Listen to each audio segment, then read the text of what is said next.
Titanfall 2 is a cult classic, and in my and many others' opinions, it's one of the greatest multiplayer games of all time. But what happened? How did Titanfall, fall so far off its throne? Today, we will look at what happened to the Titanfall franchise, what went wrong, and how it ended up in the state that it is today. The first Titanfall game was released on March 11, 2014 on Xbox and PC. The marketing for this game was next level. I still remember some of the ads to this day.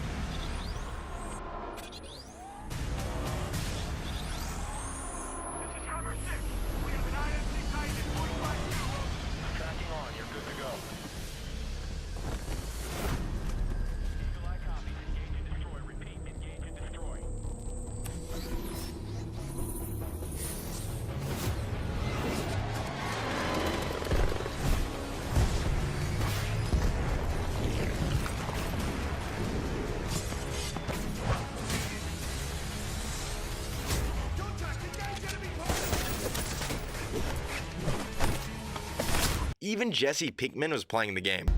I'm learning how badass Xbox One is. Xbox, go to Titanfall.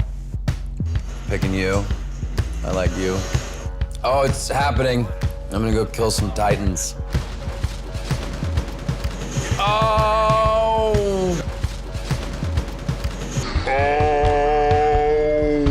The marketing for this game was everywhere, and the commercials were fun, memorable, and if I dare say so myself, iconic. The hype for Respawn's newest FPS game was at an all-time high. People were very excited to see what they could do. Titanfall 1 was released to generally positive reviews. One thing all reviewers agreed on, though, was that the game was very innovative. The reviews were full of positivity towards multiplayer and how unique every match was. While most shared the sentiment that they thought the game was just going to be another Call of Duty with giant mechs, they were all proven wrong upon playing their first multiplayer match. One common misconception you hear when people talk about Titanfall and what went wrong is that the game undersold or was a financial flop, but that couldn't be further from the truth. The game sold 10 million copies across PC and Xbox, which is fairly impressive for a new IP that is exclusive to new consoles. Although Titanfall 1 did suffer from poor decisions which eventually led to the game's death. While Titanfall 1 was groundbreaking, it still had some serious faults. First off, the game was expensive, releasing at full price for a multiplayer-only game, which at the time was very uncommon and controversial. There was a campaign, but it was an online-only playlist where you could queue into any mission in the playlist at random. For example, if you had just bought the game and wanted to experience the surprisingly interesting story, there was a chance you could load into the final mission first. Eventually, the campaign playlist also became inactive, so on top of not knowing what mission you would get, the queue times are much longer than just playing the normal modes. Another thing Titanfall 1 didn't do so well was the art style.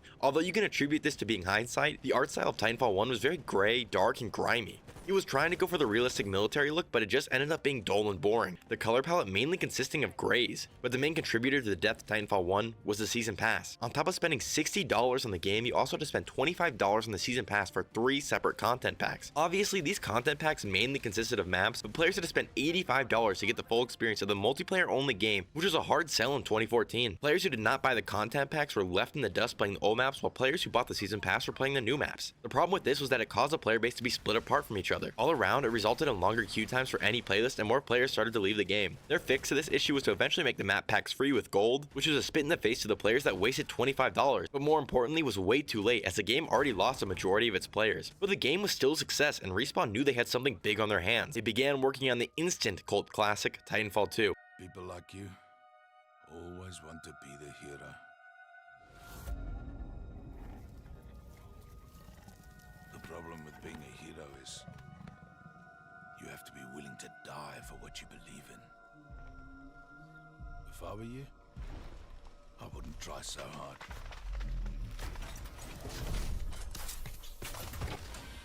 You'll live longer.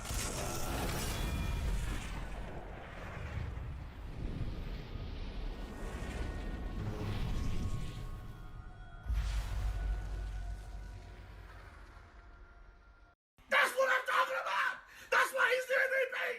That's why he's the GOAT! The GOAT! Titanfall 2 upped the ante. Respawn learned from their mistakes and fixed them. This time, Titanfall 2 was going to release on every console. There would be a full single-player story mode, map packs and content updates would be free. They ditched the dull art style for a more bright and futuristic one, expanded on the gameplay at every level by adding more Titans, pilot classes, and new mechanics. As soon as the game was announced, there was immediate hype from previous fans and new ones. They once again made some of the most iconic video game commercials ever.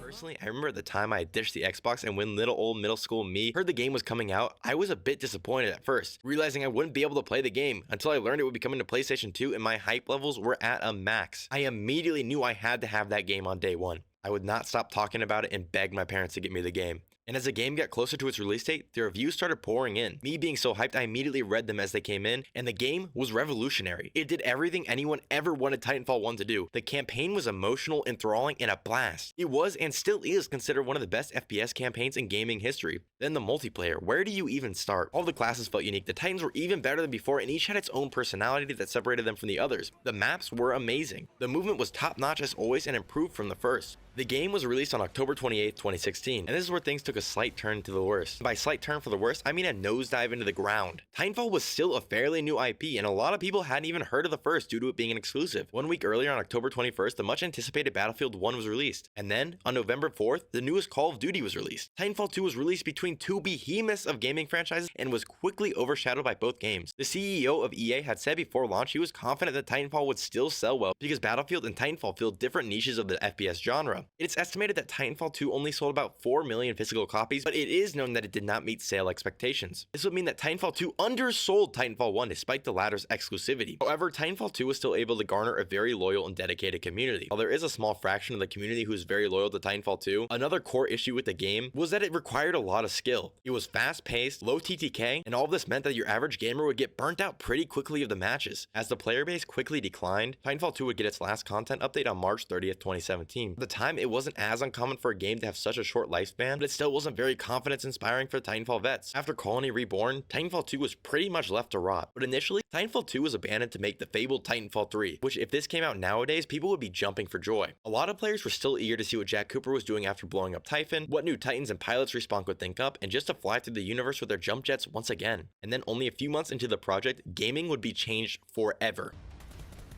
PUBG would release and popularize the Battle Royale genre. Many devs working on Titanfall 3 found themselves obsessed with the game, so they thought to themselves, hey, what if we tried this with Titanfall? And so it began. To many, this would ultimately kill the franchise for them, and it was a spit in the face to every pilot who dedicated their time to the series. 10 months into working on Titanfall 3, already having a multiplayer mode, the start of a single-player campaign, and much more, the game was scrapped and they began to work on their new Battle Royale. Initially, this Battle Royale was going to be all about Titanfall, where you would even presumably play as a pilot. They decided to zoom in on the Outlands and focus on characters unrelated to the events of Titanfall. Thus, the spin-off game Apex Legends was born. About a year before Apex was released, someone on Reddit had leaked an early version of King's Canyon, claiming it was an early map of a Titanfall Battle Royale. A lot of people were angry, and most were very skeptical. They better It's not not add real. Battle Royale to the next This, game. it literally looks like someone stitched all the maps from the first game. Eventually though, on February 4th, 2019, Apex Legends was shadow dropped. Apex came out of nowhere and immediately exploded in popularity. Few players were interested in the game due to its connection to Titanfall, but most played for the revolutionary yet slowed down movement that Apex had borrowed from Titanfall. Due to the major, unexpected success of Apex Legends, Respawn quickly shifted the majority of their focus to developing the game. In the early days, the game was amazing and players were having a blast. The esports scene exploded in Apex and is widely considered to be one of the best. Casual and pro players alike loved the game and continued to play it for a long time. All the while though, Titanfall 2 was hitting a rough patch. Titanfall 1 and 2 had been released to Steam, and while the game was fun for a bit, DDoS attacks ran rampant, making the game's servers unplayable for weeks at a time. Players were infuriated. For one, the game was being sold on Steam, yet you couldn't play either. Secondly, the game was abandoned for Apex, which most of Titanfall vets didn't get much enjoyment out of. And finally, Titanfall made Apex, yet the game wasn't seeing the same love that Apex was getting. So some hackers decided to hit Respawn where it hurt. They hacked Apex Legends with one message, simply stating, "Save Titanfall." And it included a link in their message that brought you to a website all about saving Titanfall. Eventually, Respawn fixed the hack and issued the infamous "Titanfall is in our DNA" statement. Contrary to what some folks are reporting, Titanfall is the very core of our DNA. Who knows what the future holds? Titanfall 1 was delisted from all stores, and Titanfall 2 was roughly duct taped together to forever be forgotten by Respawn. However, they did begin work on a new single-player game. This single-player game was nicknamed Titanfall Legends. However, this was cancelled before it even saw the light of day. This game was going to have you play Cube and Blisk, Rampart was going to rebuild BT, and you're going to meet up with all the legends. We're unsure what the story is about, but those are some of the most important details that we do know. But once again, Titanfall was thrown to the side like a broken toy, until September of 2023. Over 2 years after the DNA fiasco, Titanfall 2 was updated for the first time in 6 years. Players are shocked, and most importantly, beyond excited. The Titanfall 2 servers were finally playable alongside a few minor bug fixes and improvements. Even private matches which had been listed as being in beta for the last 7 years were finally fully released. But that wasn't the end of it. Titanfall 2 had hit an all-time low price on Steam. The game was 90% off, meaning it cost $3. On top of all that, there was a mysterious code left in the patch notes of an Apex update, which when translated, this code gave you the release dates of Titanfall 1, 2, and Apex. Players quickly took note of this and could tell something big was coming. The game continued to be updated with new modes, encrypted cryptic teasers. For example, one new game mode's description quoted the movie 300, another mode was simply titled ? This sent the community into a maniacal craze. Quickly it was realized there was a common theme of 3 between all the teasers, game modes, and even the price of the game. It was pieced together that October 28th would be the 7th anniversary of Titanfall 2, so the running theory was that something big was coming that day, and then everyone's dreams were crushed when it was just a mediocre anniversary playlist of game modes that most didn't even bother playing. Like seriously, the playlist died within like a half an hour of it being released. On the bright side though, Titanfall became one of the most talked about games in October. The servers were alive again, and most importantly, it sent a loud message to Respawn. We want Titanfall 3. There was still slim hope that Respawn could announce something at the 2023 Game Awards, but this hope quickly grew as it was revealed Vince Zampella, the head of Respawn, would be an announcer for the awards, and most of the time this meant a world premiere. To add fuel to the fire, shortly before the Game Awards were to start, Titanfall 2 was updated for the first time since the anniversary debacle. They left a message in the description of the featured game mode, and it said, "Have just the greatest day." And do you know what would make the greatest day?